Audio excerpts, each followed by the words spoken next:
All right. Libertarianism. Let's talk quickly about this is what I have to. Okay, so you're wondering how can like pharmaceuticals, how can we get that to go down, right? In a libertarian type belief system, right? Without like regulation. Uh, because libertarianism is, you don't want to have a lot of regulation, but there is a certain amount that you're just going to have. Like when I say preventing oligarchy and plutocracies, one of the things though is less making less prescriptions.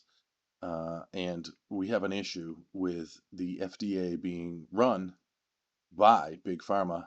And a great example of this is a few years back, I wanted to purchase oxygen. Uh, and for various reasons, but one was to keep a certain amount of oxygen around in case of an issue.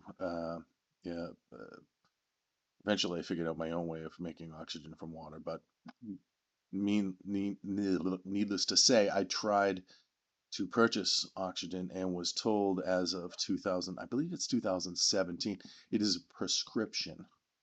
The FDA had lobbied, I shouldn't say the FDA, sorry, pharmaceuticals, some and companies had lobbied the FDA to make oxygen a prescription. Well, guess what raises costs like immediately when something's a prescription? Like, oh, hold on a minute. So, uh, yeah, I had to pause video, but yes, oxygen. So they charge. That's a prescription now. Now there is a law in the FDA somewhere that says that nothing, natural can be patented and made prescription.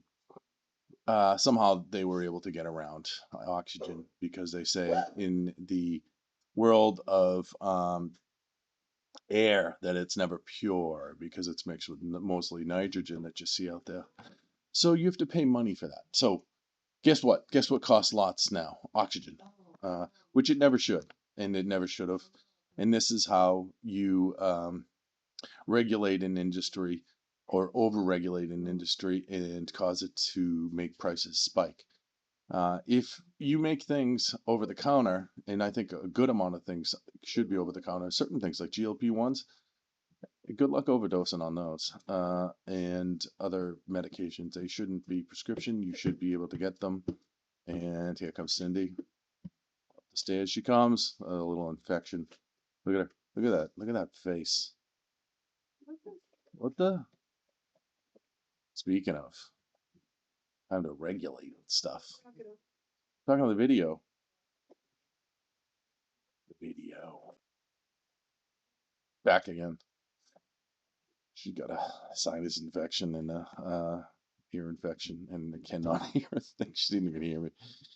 Okay, so anyway, yeah. I think yeah, don't make things prescription because it drives the price up immediately. So there's a place where my libertarianism sits, and it makes sense for the public. I would have certain things prescription, but it's things that really matter. I think you have to take some self responsibility with certain things and be able to have knowledge of what you're taking in.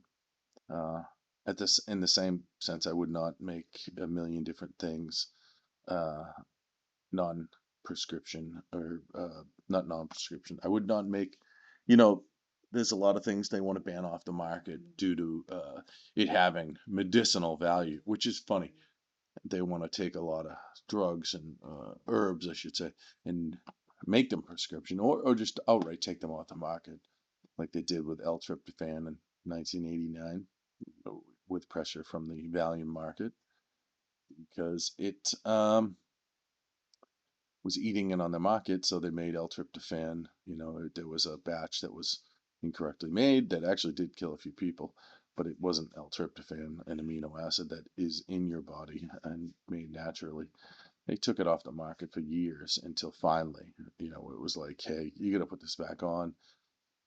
It's like so obviously not deadly. It's it resides within every protein in your body. Anyways, yeah, too much regulating of that market and of lots of nutrients. So there you go. Oxygen prescription, amazing. Never thought you. That's just so bizarre to me.